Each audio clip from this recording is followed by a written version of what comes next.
Salute. Um, Today, haven't done this in a while, but we're gonna go over our next section of book two of Virgil's Aeneid, specifically the scene, pretty cool scene where they bring the Trojan horse into the city. Um, get rid of that. All right. So, as a recap, Laocoon, our priest of Neptune, who threw a spear at the Trojan horse, was just killed, and his two sons by serpents that came in the direction of where the Greek fleet is hiding. Came out of the sea and killed Laocoon, and then coiled up under a statue of Athena or Minerva. And Laocoon was compared to a bull who has recently been attempted to be sacrificed. All right, so we we are on line 232. I feel like these controls keep popping up. All right, let's go this. So here's how this is going to work. I'm going to go pretty fast, so I don't expect you to write this down as we go over it. I just want you to focus, and then there'll be some questions to answer. And then in chunks, I'll provide the translation that you can copy down and just pause the video. So don't. I'm going to go fast, so don't think that you need to write it as I am going over it. All right, so they shout together that the statue, meaning the Trojan horse, must be led to our homes. That's what's called a passive paraphrastic. You might remember the nd plus the verb to be equals must be.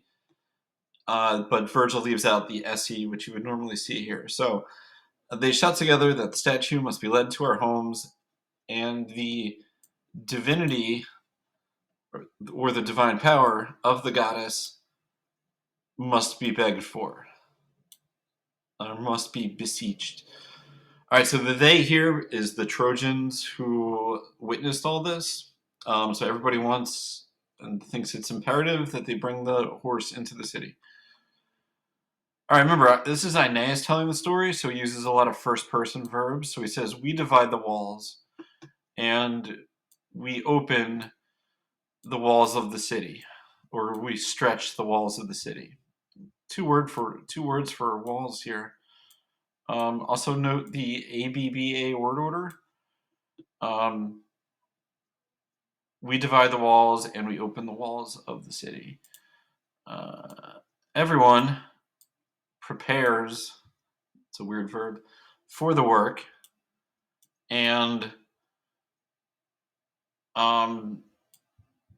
they kind of like place under, and they place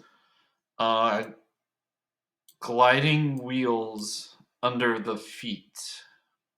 All right, so they have to attach wheels to the feet of the horse.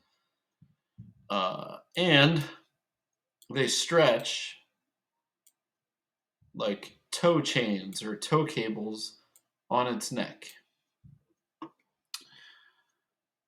The fatal machine, or the deadly machine,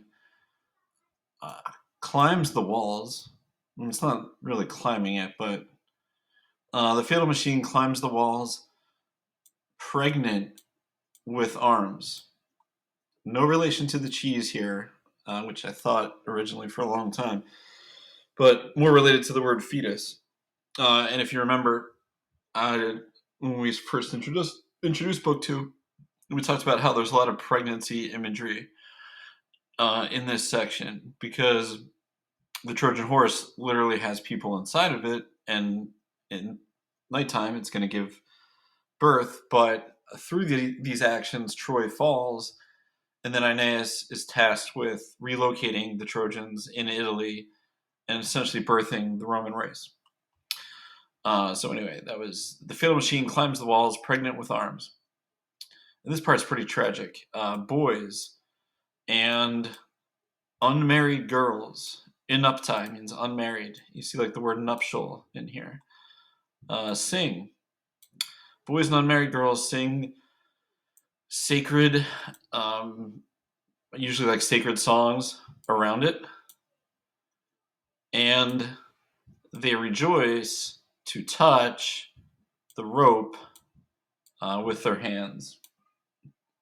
So what's tragic is it's boys and unmarried girls. Well, these girls are never going to be married because all the Trojan women are either enslaved or killed.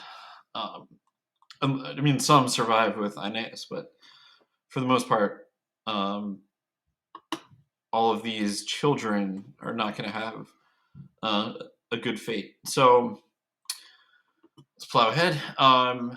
It enters, referring to the horse. Don't know why it's feminine here though, but anyway, because of Machina, the machine.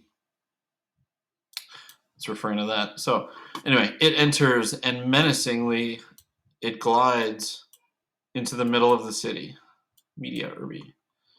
And then he kind of takes a break here and he says, "Oh country, oh home of the gods, Ilium," which we know is just another word for Troy. Hence the Iliad is just the story of Troy.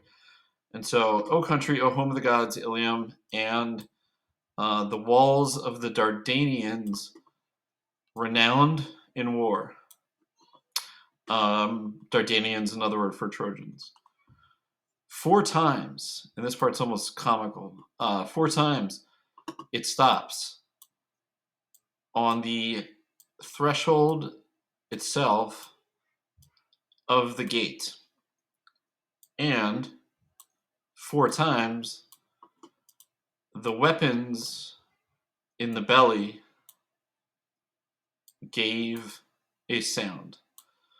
So as they're trying to pull the horse into the city, 4 times it stops, and all the armor and weaponry inside make noise. So he says, "Nevertheless, we press on, like mad or mindless, and blind with madness. And we place the ill-fated or unfortunate monster at the sacred citadel.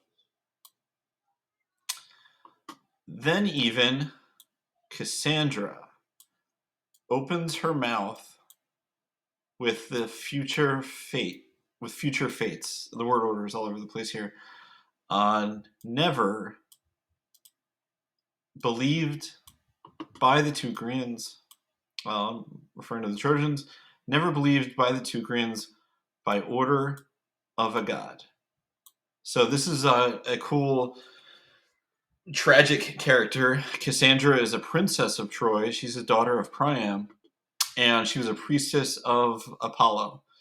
And Apollo fell in love with her. Now, there's like 4 or 5 different versions of her story, but the general consensus is that Apollo gives her the gift of prophecy. She can tell the future. So here, she's watching them pull the horse in, and she's telling everybody, this is going to cause our destruction, yada yada. But she rejects Apollo in one version of the story. And so to get back at her, Apollo can't remove a gift of the god, so he just twists it where she can tell the future, but no one can ever believe her. So she's there telling the Trojans, once again, what this Trojan horse is, but by order of a god, she cannot be believed. Never to be believed. So we unfortunate ones, or we miserable, and let's look for a we verb right here, which is decorate. Decorate the shrines of the gods.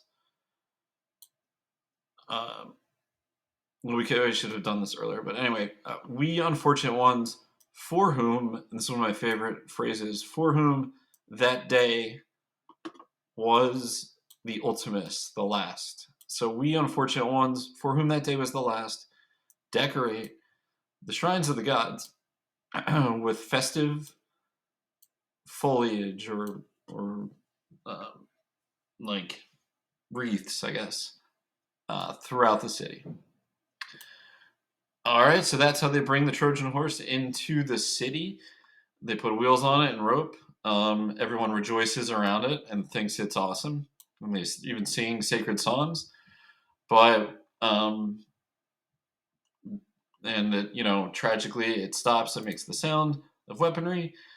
Even Cassandra's there, telling them that it shouldn't be believed. But they're busy decorating, and they think they've won the war. So they're decorating the temples of the gods and preparing for a celebration. All right, and that's the end of that scene. Then we skip to where Aeneas is asleep and Hector comes to him in a dream. All right, thanks for listening.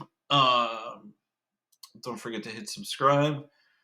And I will say Walite to you.